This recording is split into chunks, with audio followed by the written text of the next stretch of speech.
Hello guys, welcome back to my channel. আজকে আমরা আলোচনা করব BA second semester minor philosophy সম্পর্কে এবং আমরা মাইনর ফিলোজফির বিভিন্ন কোয়েশ্চেন আলোচনা করব এবং সেই সম্পর্কে যে সমস্ত কোয়েশ্চেন খুব ইম্পর্টেন্ট পরীক্ষায় আসতে পারে এমন কোয়েশ্চেন সম্পর্কে আমরা ভালোভাবে ব্যাখ্যা করব, কোয়েশ্চেনটাকে ভালোভাবে বোঝানোর চেষ্টা করব। প্রথমেই আছে অর্থাপত্তি কয় প্রকার ও কি কি? মীমাংসা দর্শনে অর্থাপত্তির প্রমাণ করো।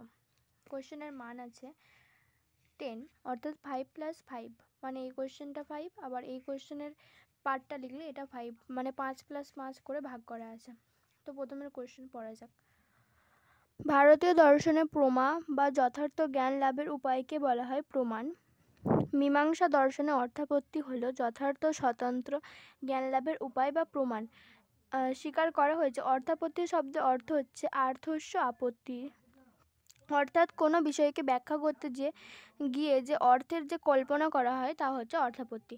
মানে আমরা যে কল্পনা করি বা অর্থ সম্পর্কে যে কল্পনা করি তাকে বলা হয় অর্থাপত্তি। এবার বলছে মীমাংসা দর্শনে অর্থাপত্তি হলো দুই প্রকার, দৃষ্ট অর্থাপত্তি আর দৃষ্টার্থ। এরপরে এই যে দুটো অর্থাপত্তি আছে এর ব্যাপারে ভালোভাবে ব্যাখ্যা করা হলো, ঠিক আছে। দৃষ্ট অর্থাপত্তি বা দৃষ্টার্থপত্তি বলছে কোনো দৃষ্ট বিষয়, মানে যেটা চোখে দেখা যায়, সেই ক্ষেত্রে যদি কোনো বিরোধিতা সামঞ্জস্য করার জন্য কোনো অদৃষ্ট বিষয় কল্পনা করতে হয়, মানে যে সমস্ত বিষয় চোখে দেখা যায় সেগুলো প্রমাণ করার জন্য বা তার সাথে সামঞ্জস্য রক্ষা করার জন্য যদি কোনো অদৃষ্ট বিষয়, মানে যেটা আমরা দেখতে পাই না, সে সমস্ত কল্পনা করা হয়, তাহলে তাকে কী বলা হয়? তাকে বলা হয় দৃষ্ট অর্থাপত্তি। তাহলে দৃষ্ট অর্থাপত্তি কি না, কোনো দৃষ্ট বিষয়, মানে যে সমস্ত বিষয় চোখে দেখা যায় সেইগুলোর সাথে বিরোধিতা সামঞ্জস্য করার জন্য কোনো অদৃষ্ট বিষয়, মানে চোখে দেখা যায় না এমন কোনো বিষয়ের সাথে যদি কল্পনা করা হয় তাকে বলা হয় দৃষ্ট অর্থাপত্তি।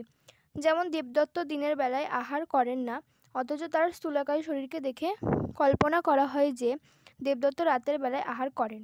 এক্ষেত্রে দৃষ্ট অর্থাপত্তি হবে, কারণ এক্ষেত্রে দৃষ্ট বিষয় হলো দেবদত্ত দিনের বেলায় আহার করেন না। তাহলে আমরা দেখতে কি পাচ্ছি যে দেবদত্ত দিনের বেলায় আহার করছে না, মানে খাবার খাচ্ছে না, কিন্তু অদৃষ্ট বিষয়টা আমরা কি কল্পনা করছি, যে যেহেতু সে মোটা বা তার স্থূলকায় শরীর, তার জন্য আমরা কল্পনা করে নিচ্ছি কি সে রাতের বেলা ঠিকই আহার করেন, মানে আর এর থেকে অদৃষ্ট বিষয়ের কল্পনা করা হয় কি, তাহলে দেবদত্ত দিনের বেলায় আহার করেন। এটা আমাদের কল্পনা, যেটা আমরা দেখতে পাচ্ছি না সেটা আমরা কল্পনা করে নিচ্ছি।